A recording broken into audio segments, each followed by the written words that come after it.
있기로 감사하며 기도드립니다. 아멘. 네, 식사 맛있게 하셨습니까, 여러분? 제가 이거 말할까 말까요?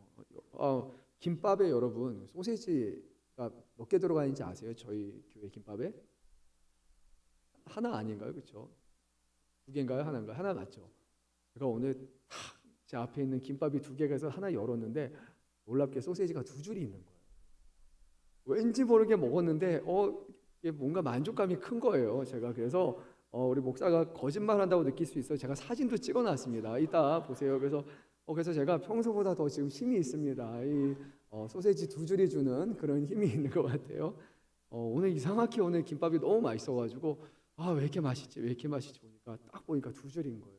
그래서 우리 사랑하는 권사님이 얼마나 우리 일용할 양식에서 기도하시는지 이 목사에게 또 소세지 두 개짜리를 그 수백 개의 김밥 중에서 어떻게 그게 저한테 딱 왔나 모르겠어요. 그래서 제가 참 은혜로 받았습니다. 네, 감사합니다. 참 그래요. 감사할 게 참 많지 않습니까? 네. 오늘 또 여러분과 함께 이 자리에서 하나님의 말씀을 나눌 수 있게 되어서 저에게 큰 영광이고 하나님께서 우리에게 주시는 말씀을 통해서 다시 한번 우리가 하나님을 믿는 믿음이 더해지고 또 하나님이 주시는 지혜로 풍성히 자라날 수 있기를 바랍니다. 우리 서로 반갑게 한번 인사하겠습니다. 잘 오셨습니다. 큰 은혜 받으세요. 잘 오셨습니다. 큰 은혜 받으세요. 네, 여러분, 우리가 하나님의 말씀을 들었어요. 네, 그 말씀을 듣고 삶으로 실천하는 것 여러분 쉽습니까? 어렵습니까? 네, 이거 어렵다는 건 당당히 말씀하셔도 됩니다. 어려운 거고요. 그냥 적당히 어려운 게 아니라 진짜 어려운 거예요, 여러분. 그렇게 생각이 듭니다. 근데 더 중요한 것은 뭐냐면 우리가 말씀대로 살아가는 것, 이것이 구약에 있어서는 우리가 지켜야 될 하나의 의무와 같은 것이었지만 이제 그리스도 안에서 우리에게 주시는 이 순종은 더 이상 의무에 매이는 것이 아니라 하나님 안에서 자유함으로 하나님을 기쁘시게 하는 섬김이라는 것을 우리가 기억하면 좋을 것 같아요. 말씀 중간에도 전하겠지만 우리가 신앙생활이 진짜 마지못해서 어쩔 수 없어서 막 이렇게 한다면 우리 신앙생활은요 정말로 죽을 것 같은 일이에요. 그게 아니라 우리가 하는 찬양, 우리가 드리는 예배, 우리가 드리는 봉사, 이 모든 것을 하나님은 의무로 여기시는 것이 아니라 하나님이 이것을 기뻐 받으신다. 그리고 우리가 하는 모든 것이 하나님께 큰 기쁨과 은혜가 된다는 것이 여러분 우리가 이 일을 지속할 수 있는 힘이라고 저는 생각이 들어요. 말씀을 시작하면서 오늘 오전 시간에도 언급했지만 기독교 문학가이자 우리 변증가인 C.S. 루이스가 그의 책을 통해서 남긴 말을 하나 여러분에게 전해고자 합니다. 스크루테이프의 편지라는 책으로 잘 알려져 있는데요. 이 책의 내용은 사탄의 시점에서 우리의 얘기하는 그런 좀 특별한 책이에요. 우리 예수님이나 하나님의 시점이 아니라 시점이 사탄의 시점이에요. 근데 이 내용에 이렇게 되어 있습니다. 마귀가 가장 즐기는 것은 무엇이냐?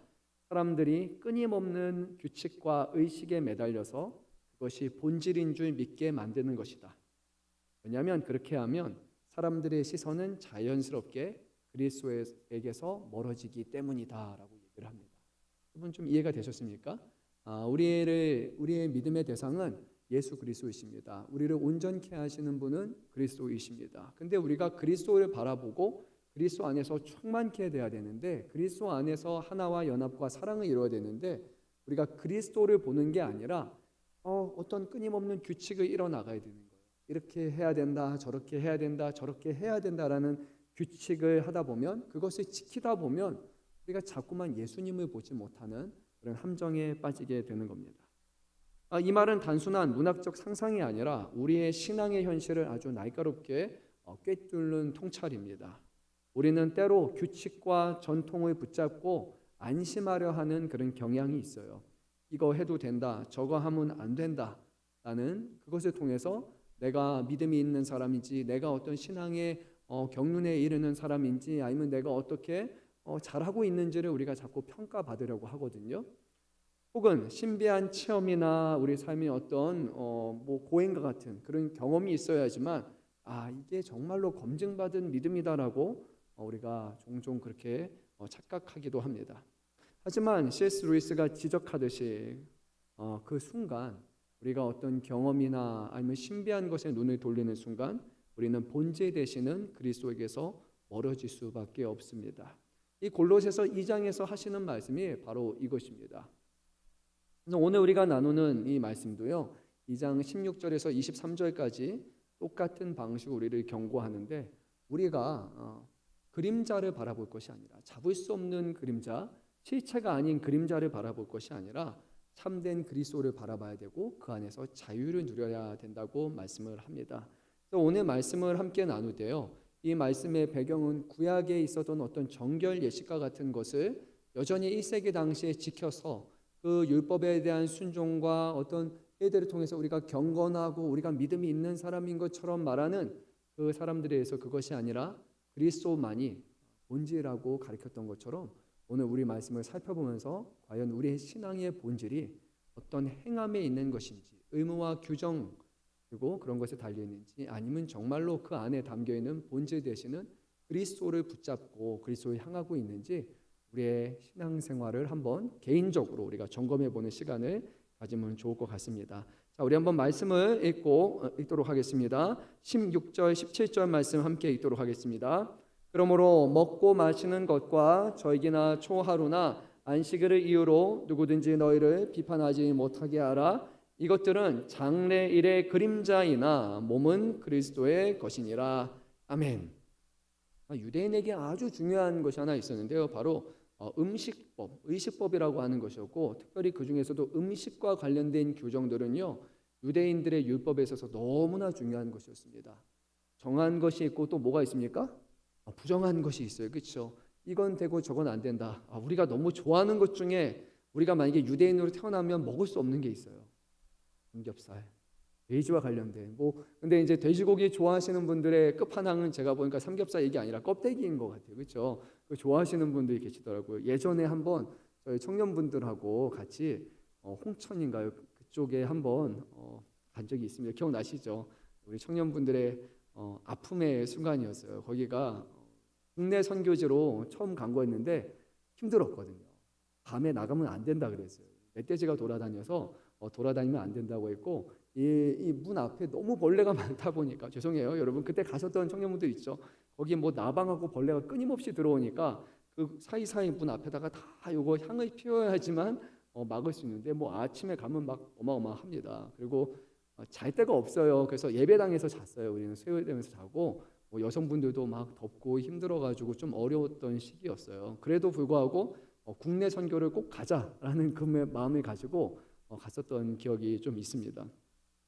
근데 왜 얘기하냐면, 그때 목사님이 제가 이제 같이 우리 청년들하고 먹을 고기를 좀 가져올게요. 삼겹살을 보더니 그냥 시큰둥하시다가 서비스로 따라왔던 껍데기를 보더니 우리 먹을 줄 아네요 하시면서 너무 이렇게 화색하면서 좋아하셨던 게 잠깐 제가 생각이 났어요. 근데 우리 대한민국은 특히나 그렇잖아요. 고기 좋아하잖아요. 근데 우리가 유대인으로 태어났다면 삼겹살 죄송합니다, 먹지 못합니다, 여러분. 근데 그게 다인 줄 아시죠? 아니에요. 여러분, 소고기는 어떻게 먹어야 맛있습니까? 바짝 구워야 되나요? 아니면 살짝 피만 이렇게 없애야 되나요? 없애야 살짝 부드럽게 먹어야 되잖아요. 제가 성지순례로 이스라엘 갔다 왔는데 먹었습니다. 육즙 없는 소고기를 먹은 적이 있습니다. 바짝 말라가지고 그 안에 혹시라도 핏기가 보이면 안 되기 때문에 소고기에 빨간색이 없어요. 불그스름한 것이 없습니다. 완벽하게 익혀진 그 소고기를 먹는데 정말로 힘들었어요. 그래서 한번 일화도 제가 말씀드렸잖아요. 호텔에 갔었는데 호텔에서 실수로 햄버거 패티를 안에 좀 덜 익힌 거예요. 얼마나 맛있는지 신대원생들 다 가가지고 다른 거 먹지 않아요. 햄버거 하나만 먹었어요. 너무 맛있으니까. 이 유대인들의 음식법 자체가 그 규정이 워낙 강하다 보니까 좀 많이 우리의 상황하고 어려운 것을 우리가 겪게 돼요. 근데 이 유대인들의 음식의 규례 너무나 중요하게 여겼고, 안식일 여러분 얼마나 중요하게 여겼습니까? 그리고 그들이 지키는 규례라는 것이 있었고요. 절기 1년에 3번씩 드리는 절기, 이 모든 것 너무나 중요합니다. 또 초하루라고 해서 한 달에 한 번씩 우리가 첫날을 하나님 앞에 드리는 다양한 일들, 이것은 그 당시에 분명히 종교적으로 중요한 의미가 있었어요. 하지만 그것은 오늘 말씀에 비춰보니까 실체가 아니라 결국에는 예수 그리스도를 가리키는 그림자라고 성경은 우리에게 말씀하고 있습니다. 그림자는 실체가 아니에요. 그림자는 그 실체를 희미하게 우리에게 보여주는 것뿐입니다. 음식을 통해서 우리는 정함과 부정함이 무엇인지를 알게 되었고, 하나님 앞에 드리는 제사를 통해서 하나님 앞에 드리는 것은 거룩하게 구별된 것이라는 것을 우리는 깨닫게 되었고요. 그리고 하나님 앞에 우리는 거룩하지 못하다는 것을 날마다 상기시키며 살아갔어요. 유대인들 중에서도 가장 거룩한 사람들이 누구였습니까? 제사장 그리고 대제사장이지 않습니까? 근데 제사장들도 대제사장이 아닌 이상 성소 안에 있는 지성소에 들어갈 수가 없습니다. 바로 성막 앞에 가면 언약궤가 있습니다. 거기에 하나님이 임재하신다고 말씀하시는데 제사장들은 항상 그 휘장에 가려 있는 것만 보게 돼요. 그 중에서도 대제사장만이 1년에 단 한 번만 그곳에 피를 뿌리고 이스라엘 백성들의 죄를 가리기 위해서 단 한 번만 들어갈 수 있어요. 늘 하나님의 거룩하심과 하나님의 임재를 눈앞에 둘 수는 있었지만 실제로 그 앞에 들어갈 수 있는 사람이 없는 것, 바로 이것이 구약에 이뤄진 모든 제사와 정결에 관한 것이었어요. 그래서 그것은 결코 실체가 될 수 없습니다. 근데 우리 잘 아는 것처럼 예수님이 십자가에 죽으시는 그 순간 어떤 일이 일어났습니까? 하늘에서부터 이 성소에 있는 휘장이 위에서 아래로 찢어지게 됩니다. 그래서 하나님과 우리의 사이에 막혀있던 그 담이 하늘로부터 이제는 걷어지게 되는 거예요. 그래서 누구든지 예수의 피에 힘입어서 우리는 담력을 입고서 하나님을 아버지라 부르고 하나님 앞에 나아갈 수 있는 놀라운 길이 열린 겁니다. 그래서 구약은 하나님 앞에 나아갈 수 없음, 하나님 앞에 나아갈 때 우리의 죄로 인해서 심판을 받는다라는 그런 제사에 관한 것이었고, 구약에 이루어지는 모든 제사는 결국 어떻게 끝이 납니까? 죽음으로 끝이 나잖아요. 제사 제물도 죽는 것이고 다 죽는 것이고 죽는 것으로 끝나지만 비로소 예수 그리스도로 말미암아 죽음을 넘어서 부활과 생명이라는 우리에게 변화된 것을 보여주시잖아요. 근데 안타까운 것은 뭐냐면 1세기에 있었던 교회에 참된 그리스도의 복음이 전파되었지만 과거의 관습 그리고 율례 이런 것들에 묶여서 예수를 믿는 것으로 충분하지 않습니다. 우리가 다시 근데 율법이 말하는 그런 말씀이 아니라 율법이 말하는 그런 우리 과거의 의식으로 돌아가야 됩니다라고 주장하는 사람들이 너무나 많았다는 거예요. 근데 문제가 뭐냐면 예수를 말하고 있는데, 예수로 말하는 생명을 말하고 있는데 한편에는 다시 죽음을 향하고 있는 거예요. 주 안에서 자유함에 대해서 말하고 있는데 여전히 의식에 묶여 있는 상태로 돌아가는 거예요. 그러니까 이것은 유대인들의 뿐만이 아니라 모든 성도들의 신앙에 있어서 끊임없이 족쇄가 되고 올무가 되는, 그리고 오히려 신앙의 혼동을 야기하는 문제가 발생한 거예요. 여러분 이상하잖아요. 자유를 말하고 있는데 한쪽에 사슬을 맨 상태로 자유라고 자꾸 외치고 있는 거예요. 사슬에서 매임을 받아야 진정한 자유가 되는 거잖아요. 이런 일로 인해서 이 당시의 골로새 교회 비롯한 수많은 초대교회들이 어려움을 겪어야 되니까 오늘 사도 바울은 이 부분을 아주 정확하게 언급을 합니다. 그래서 그것이 아니라 신정으로 우리가 구해야 될 것은 바로 실체이신 예수 그리스도라고 말합니다. 안식일에 관한 부분도 안식일을 우리에게 제정하신 이유가 우리 사람들의 쉼을 위함이에요. 우리의 안식을 얻기 위함입니다. 하나님이 쉼이 필요해서가 아니라 우리 모든 사람들은 쉬어야 되고요. 그리고 이 쉼이 육신의 쉼만이 아니라 하나님 안에서 쉬는 그 온전한 관계를 통해서 우리의 영이 회복되는 시간이 분명히 필요한 거예요. 근데 많은 사람들은 안식을 원했지만 진정한 안식을 얻을 수 없었고, 그러자 이 땅에 오신 예수님께서는 진정한 쉼과 안식이 무엇인지를 우리에게 분명히 말씀하셨어요. 너무나 잘 아는 말씀이죠. 수고하고 무거운 짐진 자들아 다 내게로 오라. 내가 너희를 쉬게 하리라. 나는 마음이 온유하고 겸손하니 나의 멍에를 메고 내게 배우라. 그리하면 너희 마음이 쉼이 얻으리니 이는 내 멍에는 쉽고 내 짐은 가벼움이라. 아멘. 주님 안에 머물 때 주님의 일에 동참하는 것이야말로 바로 우리가 그토록 생각했던, 그토록 기다렸던 진정한 쉼과 안식의 의미라는 것을 예수님이 우리에게 보여주시는 거예요. 그러니까 구약에 있었던 모든 사건들은요, 결국 누구를 가리킵니까? 예수 그리스도를 가리키는 것이고, 예수 안에서만 진정한 의미로서 우리에게 보여줄 수 있는 것이죠. 사도 바울은 그 누구보다 율법에 있어서 진심인 사람이었어요. 율법에 대해서 그보다 잘 배운 사람을 손꼽을 만큼 사도 바울은 아주 뛰어난 율법 학자가 될 사람이었어요. 하지만 사도 바울은 그 율법이 우리에게 야기하는 것이 삶이 아니라 죽음이라는 것을 알게 되었고, 오직 그리스도 안에서만 진정한 생명이 있음을 우리에게 경험한 것에 비추어 또 주의 말씀에 비추어서 전하고 있습니다. 실체이신 그리스도가 오셨습니다. 그러니까 우리는요, 교회 안에서 하는 모든 신앙생활이 이거 해야 하나님이 복을 주신다라는, 여러분 그런 거 아니에요. 우리가 이렇게 해야 하나님 앞에 어떤 벌을 받지 않는다, 여러분 그런 신앙생활 하는 거 아닙니다. 그러면 우리 안에는요, 기쁨이 있습니까 없습니까? 없어요. 내가 주일을 한번 빠지니까 하나님이 나를 심판하실 것이다. 내가 어떤 사고가 난다, 막 삶에 안 좋은 일이 일어나면 내가 어제 수협에 빠져서 하나님이 나에게 지금 노하시는 거야. 여러분 이렇게 생각하면 하나님이 얼마나 쪼잔하신 하나님입니까? 하나님은 그런 분이 아니에요. 그래, 네가 오늘 정시에 오나 아니면 지각 하나 내가 한번 보겠어 라고 하시면서 하나님이 기다렸다는 듯이 그래 라고 우리에게 보여주시는 그런 하나님이 아니라는 거예요. 그런 방식으로 드리는 예배는 정확하게 시간에 잘 지킬 수는 있어요. 우리에게 협박 또는 우리에게 무서움을 가져다 주면 무서우니까 지킬 수는 있죠. 하지만 그것은 우리의 마음을 다해서 하나님을 드릴 수 있는 진정한 예배는 될 수 없습니다. 자유함 속에서 하나님의 은혜와 사랑을 기대하면서 그분의 감사함을 쫓아서 드리는 예배야말로 하나님을 기쁘시게 하는 예배이기 때문이에요. 제가 늘 자녀에 대한 예화를 들지만, 저는 그래요. 만약에 누군가 저에게 고마워요, 사랑해요 라는 표현을 할 때 그게 마지못해서 하는 고마움의 표시라면, 쭈뼛쭈뼛 해야 돼, 빨리 고맙다고 해, 여러분 이런 거라면 그걸 여러분이 깨달았을 때 기분이 좋습니까 안 좋습니까? 좋지 않거든요. 안 좋아요. 마지못해서 어쩔 수 없어서 했어요 라는 거는 결코 우리에게 기쁨과 감동을 줄 수 있는 게 아니에요. 차라리 하지 말지, 그렇게라고 바로 나올 수밖에 없단 말이에요. 우리 하나님은 마지못해서 우리의 예배를 받고 싶어 하는 분이 아니세요. 우리가 자발적으로 하나님을 사랑하고 하나님을 감사하고 하나님을 기쁘시게 하는 것, 그것이 하나님께서 우리에게 처음부터 원하셨던 것이었고, 그것이 바로 실체 되시는 예수 그리스도를 통해서 우리에게 풍성하게 이루어졌다는 것입니다. 그래서요, 여러분, 실체이신 그리스도가 오셨으니까 우리는 그림자에 매여서 정죄하거나 정죄당할 이유가 없다고 오늘 성경은 우리에게 말씀합니다. 우리 청년분들 교회 출석, 봉사, 프로그램 여러 가지 하잖아요. 이거요, 신앙의 본질 아니에요. 신앙의 본질은요, 예수 그리스도를 바라보는 것이고 그분과 함께하기를 원하는 것이고 그분 안에서 우리의 삶의 의미를 발견하는 거예요.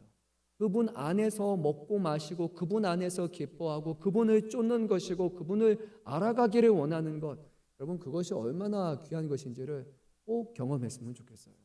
예배라는 의무가 아니라 그리스도를 보니까, 그리스도에 대해서 들으니까 그분이 우리를 얼마나 사랑하시는 분인지가 우리가 깨닫게 되고, 그리고 그분이 우리를 사랑하셔서 행하신 일들을 깨닫게 되고, 예수님을 통해서 결국 하나님의 사랑을 깨닫게 되고, 오늘 하나님을 사랑하고 예배하는 것이 의무가 아니라 우리 마음속에 사모함과 기쁨과 감사함으로, 이로 말로 표현할 수 없는 그런 진정한 고백으로 하나님 앞에 드리게 되는, 그것이야말로 하나님이 기뻐 받으시는 예배예요.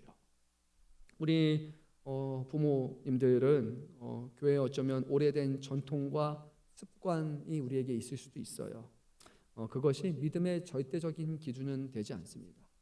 우리 주님은요, 우리의 마음을 감찰하시는 분이에요. 우리가 어떤 마음으로 주님 앞에 나왔는지, 어떤 마음으로 오늘 하나님을 예배하고 있는지, 우리의 신앙과 우리의 섬김과 우리의 수고와 우리의 눈물과 땀방울이 과연 어떤 의도와 어떤 목적을 가지고 드려지는지 우리 주님은 그것을 정확하게 아시는 분이에요. 외적인 행동으로, 외적인 경건으로, 경건의 모양으로 하나님을 결코 기쁘시게 할 수 없습니다. 하나님을 향한 마음과 하나님을 향한 사랑이 하나님을 감동시키고 하나님을 기쁘시게 하는 거예요. 어쩌면 우리는 예수님을 바라보는 것이 아니라 예수님의 그림자만을 쫓는 그런 신앙생활을 하고 있을 수도 있어요. 성경은 그림자가 아니라 본질을 쫓으라고 합니다. 그리고 그 본질이 바로 우리 교회의 머리 되시는 예수님이라고 성경은 우리에게 분명히 말씀합니다. 이 말씀 우리가 조금 이어서 이후에 나누도록 하겠습니다. 자, 우리 한번 말씀을 조금 더 읽으면 좋을 것 같은데요. 우리 18절 말씀 한번 읽도록 하겠습니다. 아무도 일부러 겸손함과 이로 너희를 정죄하지 못하게 하라. 그가 그 본 것에 의지하여 그 육신의 생각에 따라 헛되이 과장하고 라고 말씀을 합니다. 그리고 이어지는 말씀을 보면 머리를 붙들지 아니하는지라 라고 하고 있는데, 우선 머리는 예수 그리스도예요. 근데 예수 그리스도를 붙들어야 되는 사람들이 그게 아니라 꾸며낸 겸손이에요. 하나님 앞에 우리가 겸손한 척 예배를 하는 거예요. 하나님 예배 받아주세요, 하나님 경배를 받아주세요 라고 하지만 그것은 진정한 마음속으로 우러나오는 것이 아니라 주를 향한 믿음 안에서 드려지는 그런 경건이 아니라, 그런 겸손이 아니라 다른 사람들에게 보여주기 위해서 저 사람은 경건한 사람, 저 사람은 정말로 겸손한 사람이다라는 것을 보여주기 위한 꾸며진 겸손일 거고요. 또 누군가는 어떤 천사 숭배라는 것을 통해서, 그건 1세기 당시에 사람들이 추구했던 그런 그릇된 신앙이기도 하는데, 천사하면 떠오르는 것이 신비한 기적이잖아요. 그러니까 천사가 대단하다, 천사는 특별한 존재다. 근데 천사를 찬양하고 예배할 것이 아니라 예수님을 찬양해야 되는데, 가브리엘 천사와 같은 그런 사람들이 천사 숭배 사상이 1세기 당시에 유대인 안에 이미 좀 많이 퍼져 있었음을 보게 돼요. 그리고 그것을 통해서 이것이 어떤 신앙의 또 다른 경지의 모습인 것처럼, 사람들이 그것이 믿음 있는 사람인 것처럼, 뭔가 더 새로운 것, 신비한 것을 아는 것처럼 하는 잘못된 신앙이 그 안에 일어나게 된 거예요. 여러분, 천사 숭배만이 아니라, 그리고 어떤 꾸며낸 겸손만이 아니라요, 예수를 붙드는 그 진정한 믿음이 없다면 우리는 신앙의 다양한 형태로 이상한 것들을 만들어낼 수 있는 거예요. 얼마만큼 오랜 시간 기도하느냐를 때로는 우리가 저 사람이 경건한 사람인가 아닌가라고 얘기할 수 있어요. 실제로 그 시간에 비례할 수 있습니까, 없습니까? 있어요. 그런데 아무것도 안 하고 그냥 꾸며내는 기도만 하고 있는 거예요, 여러분. 그렇게 해서 10시간을 채운다 할지라도 그게 과연 하나님이 받으시는 그런 기도가 되겠습니까? 그렇지는 않잖아요. 그리고 우리가 예배 한 번도 안 빠지고 나오면 원래 그건 참 좋은 거예요. 새벽, 수요, 금요, 주일 할 수만 있으면 안 빠지는 게 좋아요. 그런데 나오는 목적이 하나님을 예배하는 것과 상관이 없는 거예요. 하나님을 기쁘시게 하는 것과 상관이 없는 거예요. 그분의 영광을 돌리는 것과 상관이 없는 거예요. 다만 사람들 보기에, 또는 이것이 어떤 신앙의 의무처럼 여겨서 나오는 것은요, 결코 우리의 신앙의 경건하고는 상관이 없는 겁니다. 그것은 자기 의지로 나오는 그런 신앙의 형태가 될 수 있는 거예요. 물론 그런데도 불구하고 우리가 조심해야 될 것이 있어요. 그리스도 안의 자유, 그래서 이 모든 것은 본질적인 것이 아니다라는 것이 우리에게 이런 핑계가 될 수가 있어요. 그러면요, 우리가 기도할 필요도 없고요, 우리가 그렇게 열심히 나올 필요도 없고, 우리 그냥 편한 대로 한 번만 할게요. 여러분, 그것이 핑계가 될 수 없습니다. 왜냐하면 하나님을 사랑하는 자라면 하나님과 함께하기를 기뻐하기 때문이에요. 예수 그리스도의 사랑을 아는 사람입니다. 그분이 우리에게 행하신 것을 아는 사람이라면 그분을 배우려고 하고, 그분을 쫓아가려고 하고, 그리고 그런 모습은 결국 하나님을 향한 예배와 주의 말씀을 향한 순종으로 귀결이 될까요, 안 될까요? 되는 게 당연한 거예요. 그래서 성경은 신앙생활 열심히 해라, 이것을 막는 것이 아니에요. 기도하는 것, 그리고 예배하는 것, 찬양하는 것, 봉사하는 것, 그거 다 할 필요 없어, 주일 예배 한 번만 드려라고 성경은 그렇게 말씀하지 않아요. 성경은 그것을 의무로 하는 것이 아니라 그 안에서 기쁨과 감사함으로 이것을 하라라고 우리에게 말씀하고 있기 때문이에요. 오늘 우리의 시대가 점점 그런 것 같아요. 히브리서의 말씀에 비하면 모이기를 피하는 사람이 있다고 얘기해요. 많이 모일 필요가 없습니다 라고 얘기하는 사람들이 있습니다.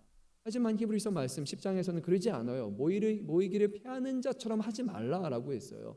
우리는 모이기를 힘쓰는 사람이 되어야 되는 거예요. 왜냐하면 두세 사람이 모인 그곳에 주님이 함께 하시고, 우리가 드리는 예배를 통해서 하나님의 영광을 드러내는 것이고, 하나님이 기뻐하시는 예배이기 때문에 예배는 의무가 돼서는 안 되지만 하나님을 사랑하는 사람이 사모하는 것이 바로 예배가 되어야 돼요. 지난주 새벽 시간에 말씀을 전하면서 제가 한번 말씀드렸잖아요. 지금 미국의 상황을 보게 되면 미국은 예배가 많지 않아요. 수요 예배는 보통 없습니다. 금요 예배 당연히 없습니다. 새벽 예배 있던 적이 없습니다. 주일에 11시 예배, 그리고 가끔 저녁 예배.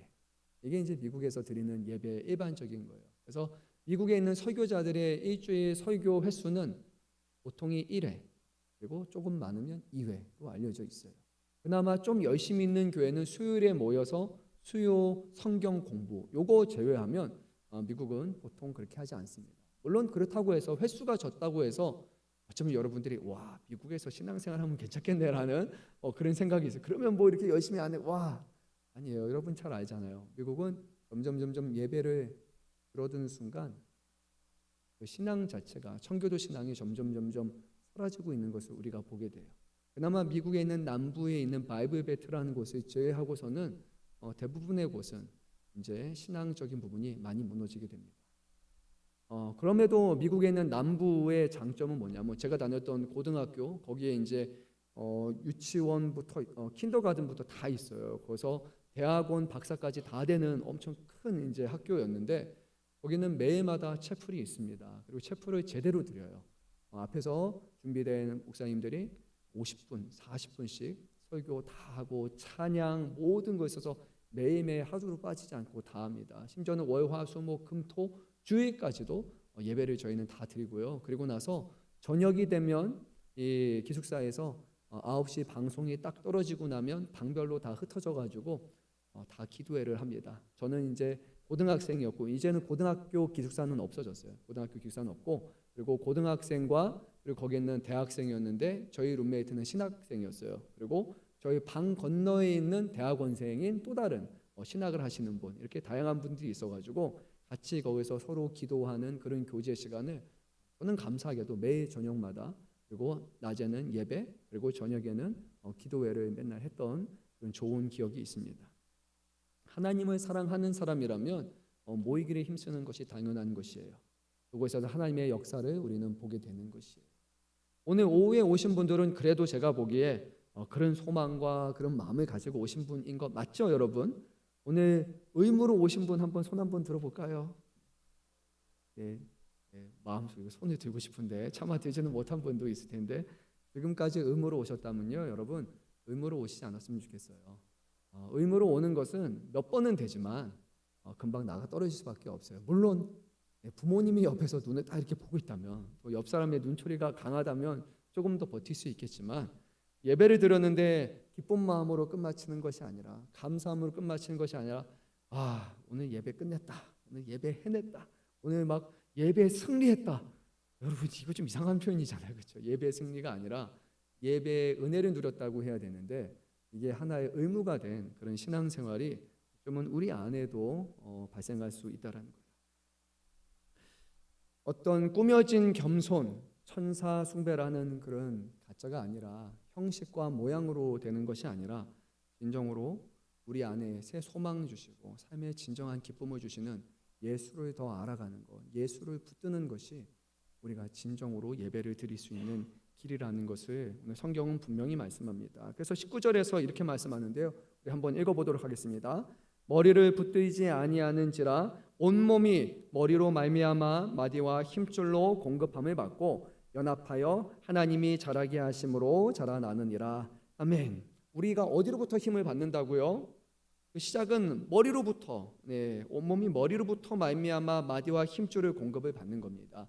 예수님으로부터 우리 몸을 하나로 몸으로 본다면, 여기 머리 대신 예수님부터 시작해서 힘과 힘줄과 마디와 모든 것을 감당할 수 있는 능력을 얻게 되는 거예요. 이 아래인 우리부터 시작해서 머리로 가는 것이 아니라 예수 안에서 우리가 주시는 능력 안에 이 모든 일을 해야 되는 거예요.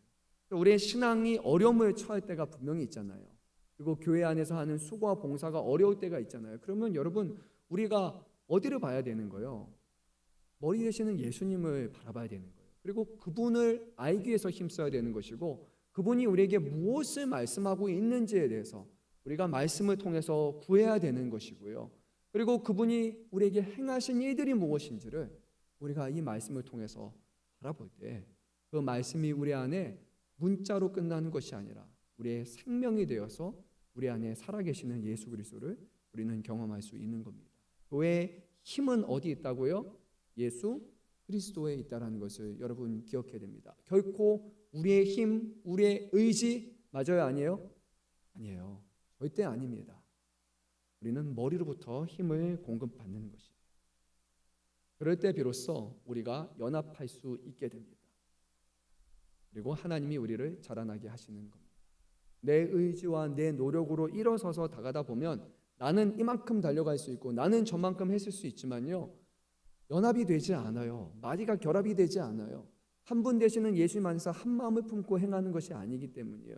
막 열심히 달려간 다음에 왜 오지 못하냐고, 왜 따라오지 못하냐고 결국에는 비아냥거릴 수밖에 없고 결국 사람들을 정죄할 수밖에 없는 거예요. 자기 의지는 결국 그렇게 되지 않습니다. 그런데 예수님으로부터 힘을 공급받는다면 우리는 결합되고 하나 되어서 같이 가야 되는 거예요.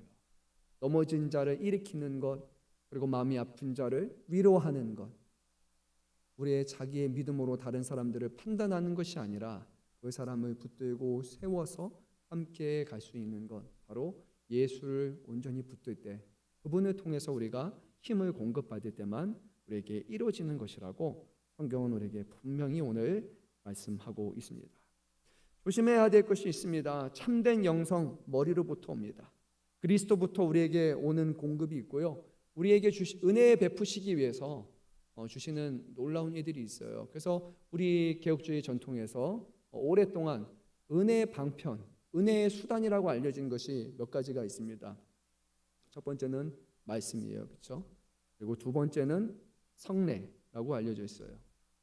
우리가 하나님 앞에 드리는 성찬에 참여하는 것으로 우리가 하나님의 은혜를 누릴 수 있어요. 그리고 또한 기도가 우리에게 있습니다. 그리고 한 가지를 더 하자면 그리스도 안에 있는 교제가 바로 우리가 은혜를 누릴 수 있는 그런 방편이 될 수 있는 거예요. 다른 것이 아니에요. 말씀과 성례와 기도, 그리고 더 나아가서 교제 안에서 우리는 하나님의, 예수님의 능력을 언제든지 공급받을 수 있는 거예요. 그리고 그 안에서 교회는 자라게 됩니다. 다시 한번 말씀드립니다. 여러분, 오늘 말씀에 비춰보니까 체험 우월주의, 여기에 우리의 마음을 빼앗기지 말라고 합니다. 강렬한 감정이 없어도 말씀과 성례와 기도 속에 우리가 머리 되시는 예수께 온전히 붙어 있다면 누군가처럼 바깥으로 확 튀는 엄청난 들끓어오르는 그런 모습의 신앙의 경험이 아니라 할지라도 조용하지만 확실하게 우리는 예수님을 닮는 모습으로 신앙의 성장을 이룰 수 있는 것이에요. 누군가는요 잘하는 게 보여요. 빨리빨리 잘하는 게 보여요. 근데 누군가는요 그렇지 않아요. 오랜 시간 동안 점차 그 신앙이 자라는 것을 보게 돼요. 근데 별로 티가 안 나거든요. 너무 조용하게 신앙생활 하다 보니까. 근데 말씀을 나눠보고요, 그리고 그분의 삶에 정말 어려운 일이다, 이거 정말로 이분 힘들 것 같아라는 생각이 들 때가 있거든요. 근데 보니까요 너무 담담하게 그것을 그냥 감당하고 있는 거예요. 그것을 보면서 내가 겉으로 보는 모습만 보고 잘못 판단했구나라고 제가 그렇게 오판한 경우가 한두 번이 아닙니다. 근데 우리는 사람들은 그렇잖아요. 바깥으로 뜨거우고 바깥으로 열정이 있고 막 이러면 저 사람 믿음 진짜 좋은 사람이다 라고 하잖아요. 그것이 아니에요. 고난에 처해 보면 압니다. 삶이 어려운 순간을 맞이해 보면 압니다. 좋을 때는 다 좋아요. 그런데 정말로 어려운 순간에 왔을 때 예수께 접붙어 있는 사람이라면, 그분을 머리로 붙들고 있는 사람이라면 그 어려운 신앙에 믿음으로 끝까지 인내하면서 믿음의 여정을 가는 것을 우리가 볼 겁니다. 여러분 보신 적 있으시지 않습니까? 그런 믿음으로 세워졌으면 좋겠어요. 물론 그렇다고 베드로와 같이 외적으로 하는 것이 나쁘냐? 여러분 그렇지 않죠. 그런 분들이 있어야죠. 교회가 맞아, 합심해서 해보자라는 그런 마음을 가질 수 있는 거예요. 그래서 모든 것에 하나님의 필요에 따라 주신다고 저는 믿습니다. 다만 겉으로만 보여지는 것이라가 아니라 겉으로 보여지는 만큼 그 안에 예수께 온전히 붙들려 있는 그런 바른 신앙으로 세워질 때 어떠한 순간에도 흔들리지 않는, 풍랑을 만나도 흔들리지 않는 그런 믿음으로 우리는 세상을 살아나가며 예수를 증거할 수 있습니다. 교회 안에 정말로 성도님들 볼 때마다 참 감사해요. 그리고 어쩔 때는 제가 정말로 이렇게 고개 숙여서 감사합니다라고 이렇게 하고 싶을 때가 참 많아요. 왜냐면 목사는 항상 앞에서 말을 하잖아요. 그러니까 요거 있는 것도 막 이만한 것처럼 말해요. 제가 앞에서 예, 하나님이 사랑하십니다. 뭐 이렇게 말하면 여러분 잠이 오잖아요. 그래서 어쩔 때는 제가 여러분에게 크게 말하기도 하고 막 이렇게 하잖아요. 근데 우리 성도님 중에는 정말로 겸손하게 조용히 묵묵히 자기에서 주어진 자리에 그 귀한 일들을 감당하신 분들이 너무나 많아요. 제가 몰랐다가 깨닫고 정말로 부끄러웠던 순간이 얼마나 많은지 모릅니다. 저는 바깥으로 본 것만 아는데 그분과 함께 시간을 보냈던 다른 사람들의 증언을 들으면서 제가 몰랐던 것을 너무 많이 보는 것 같아요. 네, 여러분들은 칭찬하고 있는 겁니다. 우리 성도님들은 정말로 좋은 분이라고 생각이 들어요. 지금까지 믿음으로 살아오신 만큼 앞으로도 사람들이 알아주는 것에 우리의 초점을 두는 것이 아니라 그리스도를 향해서 자라나는 것, 그분의 장성한 분량에 이르기까지 끊임없이 그분을 쫓아 살아가는 것, 그리고 비록 부족하지만 우리의 모습을 통해서 세상 사람들이 예수님이 어떤 분이신지 알고 싶어요. 예수님이 어떤 분이신지 좀 알려주세요. 당신을 보면 예수님에 대한 그런 마음이 저에게 생겨요. 그리고 우리의 모습을 통해 우리 자신이 아니라 우리의 주인 되시고 머리 되시는 예수 그리스도가 드러날 수 있는 믿음과 신앙의 경지에 우리 모두가 다 도달할 수 있기를 간절히 소망합니다. 자, 우리 말씀을 한번 좀 더 읽도록 하겠습니다. 20절 말씀 우리가 한번 읽도록 하겠습니다. 너희가 세상의 초등 학문에서 그리스도와 함께 죽었거든 어찌하여 세상에 사는 것 같이 규례에 순종하느냐. 아멘. 세상의 초등 학문에서라고 말함과 같이 그리스도와 함께 죽었다고 하는데요. 1차적으로 말하면 율법을 가리키는 거죠. 우리가 이 모든 규례와 율례와 지키는 것에 있어서는 그리스도와 함께 죽었습니다.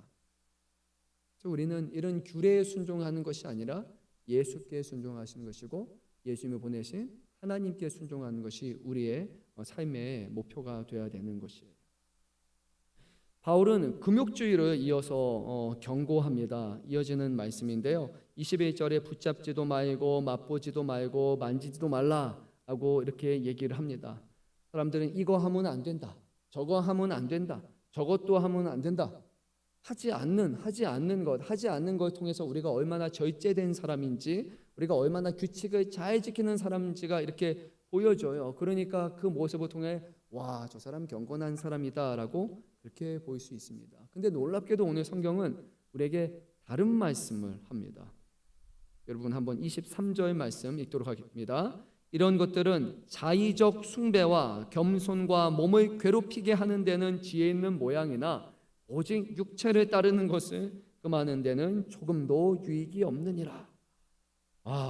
충격적인 말씀을 하고 있어요. 하지 말라, 붙잡지 말라, 뭐 하지 말라라는 율법을 따르는 것, 어떤 규례와 이런 것을 지키고 살아가는 것은요, 놀랍게도 자의적 숭배라고 얘기를 합니다. 우리가 스스로 뭔가 이렇게 숭배를 받을 만한 사람인 것처럼, 또 우리의 어떻게 겸손한 것, 그리고 우리의 행하는 모양처럼 보이는 것, 또는 우리의 몸을 기쁘게 하는 것이 아니라 괴롭게 하는 일에 대해서는 정말로 좋은 수단이에요. 그런데 좋은 수단일 수 있지만 그렇게 한다고 해서, 괴롭힌다고 해서 실제로 우리가 우리의 육신을 주님이 기뻐하시는 방향으로 온전히 사용하고 하나님의 영광을 드러내는 데 있어서는 유익함이 없다라고, 조금도 유익함이 없다라고 우리에게 말씀하고 있어요. 왜냐면요 우리의 죄의 본성의 문제는요, 하지 않겠다라는 다짐으로 되는 게 아니에요. 나는 그렇게 하지 않겠습니다 라고 우리가 결단했다고 해서 여러분 하지 않는 거 아니에요. 내가 남에게 안 좋은 소리 앞으로 안 하겠습니다, 그 말하고 뒤돌아서다가 나가는데 우리 교회에서 이렇게 가다 주차하다가 옆에 차가 딱 부딪혀요. 그러면 바로 한마디가 나올 겁니다. 말씀을 들으니까 자녀를 사랑해야 된다라고 해서 맞아, 우리 집에 가면 오늘 자녀에게 맛있는 것도 만들어주고 사랑해 막 이런 말을 해야지라고 하다가 집에 갔는데 자녀가 공부 안 하고 있고 소파에 막 이렇게 널브러져가지고 막 널브러지고 TV 보고 막 이렇게 하는 거 보면은 뭔가 갑자기 순식간에 이렇게 올라오는 거 우리 경험하게 될 거예요. 마음가짐으로 되는 게 아니에요, 여러분. 그런 마음은요, 죄의 본성은 바꿀 수 있는 힘은 그런 데 있지 않습니다. 오직 예수로 사는 것, 예수님을 닮으려고 하는 것, 그분을 쫓아가려고 하는 삶 가운데 열심히 예수님 닮아가고 예수님 쫓아가고 예수님 생각하고 하다 보니까 어느 순간 내가 바뀌었군요라는 것을 우리가 경험하는 것이지, 이거 하지 않을게요, 저거 하지 않을게요, 하지만의 항목들을 하나하나 지킨다고 해서 여러분 지킬 수 있는 게 아니에요. 그러면 오히려 더 괴로워져요. 이것도 하면 안 되네, 저것도 하면 안 돼, 저것도 안 돼. 너무 많아요. 수백 가지를 하지 말아야 되는 거예요. 그러면 못하겠다. 그게 아닙니다. 그리고 하지 않았는데도 우리 안에 기쁨과 감사함이 없어요. 누구도 알아주지 않거든요. 하지 말아야 될 것을 하지 않는 것, 그것은 우리에게 큰 기쁨이 되지 않아요. 그런데 주님 기쁘시게 하기 위해서 그 마음가짐을 가지다 보니까 정말로 우리의 삶이 하나하나 변화되는 것을 보게 돼요. 너무나 누군가를 미워했는데 미워하지 말라, 미워하지 말라라는 마음을 가지니까 되지 않았는데, 주님의 말씀처럼 사랑하라, 사랑하라. 내가 너희를 사랑한 것 같이 너희가 서로 사랑하라. 하나님 사랑하게 해주세요. 미움이 아니라 사랑하게 해주세요. 주님처럼 사랑하게 해주세요. 주님처럼 인내하게 해주세요 라고 기도하며 하다 보니까 어느 순간 미워하지 않는 게 아니라 그 사람을 사랑하고 있는 우리 자신을 발견하게 되는 거예요. 우리 주님은 하지 말라가 아니라 오늘 행할 수 있도록, 하나님의 뜻을 이룰 수 있도록 우리에게 새로운 것을 말씀하고 있어요. 자가 종교, 지혜 있어 보이는 모양이에요. 그래서 우리 불교와 같은 어떤 스님들, 또 천주교도 가면은요, 결혼하지 않으면서 막 이렇게 하려고 하잖아요. 금욕적인 삶을 막 살려고 하잖아요. 그래서 수행을 하고 도를 닦고 그러면서 화내지 않고 마음에 참선하고 이렇게 하려고 하잖아요. 여러분, 그거는 그때나 가능한 거예요. 산에 있으니까, 죄송해요, 제가 생각하기에는 산에 있으니까 참선할 수 있다고 생각이 들어요. 산에서 좋은 곳에서, 산 좋고 물 좋은 곳에서 좋은 거 보고 있으니까 마음을 다스릴 수 있어요. 집으로 오잖아요, 되지 않아요. 사람을 보잖아요, 되지 않아요. 되지 않아요. 죄성을 이길 능력을 거기서 있는 것이 아니에요. 또는 우리 안에 영적인 교만을 부풀릴 수도 있어요. 이런 것들이 되지 않았으면 좋겠습니다. 우리 자신의 연약함을 인정하고요, 그리고 하나님의 도우심이 필요합니다 라고 요구하는 것, 그것이 바로 우리의 경건한 삶이라고 생각이 들어요. 죄가 없는 삶이 아니라 우리 그리스도인들이 잘하는 것은 죄를 인정하는 것을 잘하는 사람이에요. 그리고 그 죄를 용서하시는 분이 우리에게 계시다는 것에 감사하는 것이고, 그리고 그 주님이 그 죄 때문에 우리를 심판하시는 분이 아니라 다시 나와 함께 그 길을 가자라고 인도하시는 그 주님의 능력에 힘입어서 죄에 앉아지는 인생이 아니라 다른 사람들 하여금 생명을 주는, 하나님의 기뻐하시는 의를 이루는 삶을 우리가 살아가게 하는 겁니다. 여러분, 그래서 우리 기독교인들이, 우리 그리스도인들이 정말로 복된 사람들이에요. 하나님께서 우리에게 주시는 능력이 죄 앉아지름이 아니라 하나님을 기쁘시게 하는 삶을 우리에게 살아갈 수 있도록 은혜를 베풀어 주신 겁니다. 우리 청년분들도요, 그래요. 그래서 여러분의 신앙이 올무가 되지 않았으면 좋겠어요. 독세가 되지 않았으면 좋겠어요. 예배 드리는 거, 하는 거, 섬기고 사역하는 거 있어서 내가 이거 안 하면 이게 아니라 하나님을 더욱더 가까이 알기 원합니다. 하나님을 더욱더 사랑하기 원합니다. 봉사가 힘들 때 하나님 봉사하기 싫어요가 아니라 봉사가 기쁨이 되게 주세요. 하나님을 섬기는 기쁨을 나에게 주세요. 찬양을 통해서, 섬김을 통해서 주세요. 교회 학교 힘드시죠? 여러분, 교사분들 매년마다 그만두시려고 하는 1순위 교사, 제가 알기로는 교회 학교일 거예요. 우리 애들 때문에 힘들어요, 저것 때문에 힘들어요, 와야 돼요, 시간 없어요, 뭐예요, 그런 게 아니라 하나님 이곳에 나에게 주시는 사명을 붙들면서 영혼 사랑할 수 있도록, 그리고 이 아이들 한 명 한 명이 주님의 사람으로 변해가는 그 과정을 통해서 정말로 내 믿음과 나의 삶도 변화될 수 있도록 하나님께서 함께 해달라고, 작은 섬김이지만 내 노력과 수고로 이루어지는 것이 아니라 나는 조금 심었는데 주님께서 30배, 60배, 100배가 자라나게 하셔서 정말로 이 안에 예수 그리스도를 만나고 그의 삶이 변화되는 그런 놀라운 것을 체험하기 원한다고, 그렇게 소망을 가지고 우리가 이 사명을 감당하는 것, 그럴 때 우리 안에 기쁨이 있는 거죠. 우리 찬양대 너무 감사해요. 저는 매번 얘기하지만 하고 싶은데 제가 요즘에 안 해네요. 죄송합니다. 여기 딱 들어설 때만 해도 제가 목사지만 두렵고 떨리는 마음으로 서요. 저는 정말로 무서워요, 이 자리가. 하나님 앞에 제가 거짓말할까 봐, 하나님 두려워하지 않고 저 하고 싶은 말 할까 봐, 그냥 말씀을 전하는 것이 아니라 막 나오는 말 그냥 제가 막 할까봐 정말로 두려울 때도 있고요. 어쩔 땐 이 자리에 올 때 마음에 뭔가 찌뿌둥한 마음으로 하나님 앞에 나아갈 수 없는 저희 죄 때문에, 저도 저희 죄책 때문에 뭐 이렇게 힘겹게 이 자리에 설 때가 있단 말이에요. 목사는요 정말로 괴로운 것 같아요. 저도 죄절이고 저도 부족한데, 근데 하나님의 말씀으로 살아야 된다라고 전해야 되는 사람이잖아요. 그런데 여기서 찬양대가 하는 찬양이 여러분에게는 어떻게 들릴지 모르지만 저는요 저에게 주시는 위로의 말씀이고, 저로 하여금 말씀을 담대히 선포하게 하시는 그런 능력의 말씀이에요. 하나님이 그래, 희석 목사 할 수 있어, 그리고 전해야 돼 라고 그 마음을 주실 때가 너무나 많아요. 그래서 정말로 이러고 있다가 찬양 듣고 하나님의 말씀 전하겠습니다 이렇게 고백할 때가 매번이라고 말하면 거짓말이고 최소한 한 달에 한 2번 정도는 제가 그런 마음으로 서는 것 같아요. 우리 찬양대 분들의 아침부터 오셔서 하는 수고, 그 모든 것이 정말로 우리에게 큰 유익이라는 것을 여러분들 기억하셨으면 좋겠어요. 우리 교회에 이루어지는 어떤 것도 수고 없이, 목적 없이 이루어지는 것 없습니다. 작은 헌신, 수고가 결국에 우리 모두가 하나님을 섬기기 위해서 하나님이 예비하신 것이고, 그 작은 수고와 과정을 통해서 모든 것이 합해서 결국에 하나님을 영화롭게 하는 예배를 드릴 수 있는 거예요. 말 그대로 모든 것이 합력하여 선을 이루는 이들이 일어나게 됩니다. 우리 성도 여러분, 여러분 한 분 한 분이 주시는 주어진 자리에서 하나님의 말씀을 꼭 붙드셨으면 좋겠고, 그리고 기도로 나아가셨으면 좋겠고요. 더 나아가서 하나님이 주시는 은혜를 서로 나누는 아름다운 교제 과정을 통해서 믿음이 연약한 자, 낙심한 자, 힘든 사람들에게 하나님 함께 하신다는 놀라운 도전과 격려를 더해주는 그런 아름다운 소그룹 모임도 여러분 열심히 다해서 참여해 주셨으면 좋겠습니다.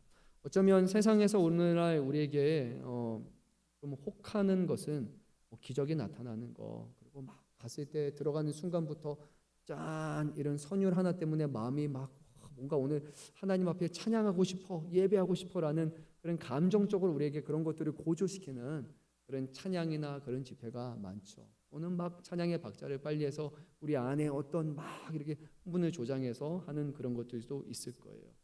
근데 진정한 능력은 거기에 있는 것이 아니라고 오늘 성경은 분명히 말씀합니다.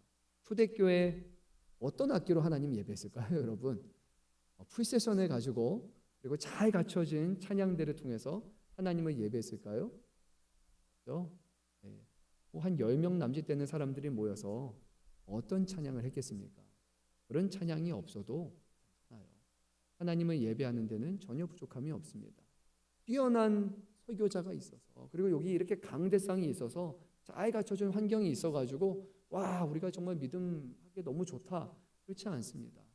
주의 이름으로 모여서 주님을 알고 싶고 주님을 닮아가고 싶고 주 안에서 발견되기를 바라는 그런 믿음으로 그 자리에 나와서 주의 말씀 붙들고 예수를 우리가 바라보고 추구하고 있다면 주님이 그 자리에 함께 하시며 우리가 알아야 될 것들, 또 우리가 받아야 될 것들, 우리가 깨달아야 될 것을 주님은 전해주셔서 온전한 믿음과 신앙으로 우리를 자라게 할 것이에요. 오늘 복음은 우리에게 이렇게 말합니다. 너희가 그리스도와 함께 죽었고 너희는 그분과 함께 다시 살아났다고 말합니다. 우리의 옛사람의 모습, 죄악된 모습, 우리의 의지와 노력과 수고로 살았던, 하지만 그 끝은 죄였고 사망이었고 심판이었던 모습은 이제 죽고 우리를 살리신, 우리와 함께 하시는 예수 그리스도와 우리는 영원히 사는 사람이 되었어요.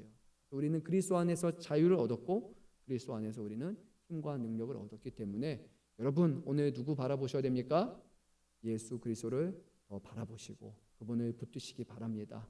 말로만이 아니라 여러분 그분을 알기 위해서 힘쓰시고요. 그리고 어쩔 때는 좀 실수라도 해서 성경을 깊이 한번 보셨으면 좋겠어요. 와, 읽다 보니까 예수님, 그래서 오늘은 가셔서 한두 장이 아니라 이 오늘 저녁 시간 있잖아요. 이럴 때 너무 이렇게 TV 보고 막 이렇게 하다가 시간 보내지 마시고 실수라도 요한복음 처음부터 끝까지 한번 다 보시고 마태복음도 한번 다 끝까지 보시고 마가복음도 한번 다 보시고 그러면서 예수님 말씀, 예수님이 행하신 것들 보면서 어떤 영화와 어떤 TV 프로그램도 줄 수 없는 그런 감격과 은혜를 오늘 누리는 시간에 꼭 가지셨으면 좋겠어요. 자, 오늘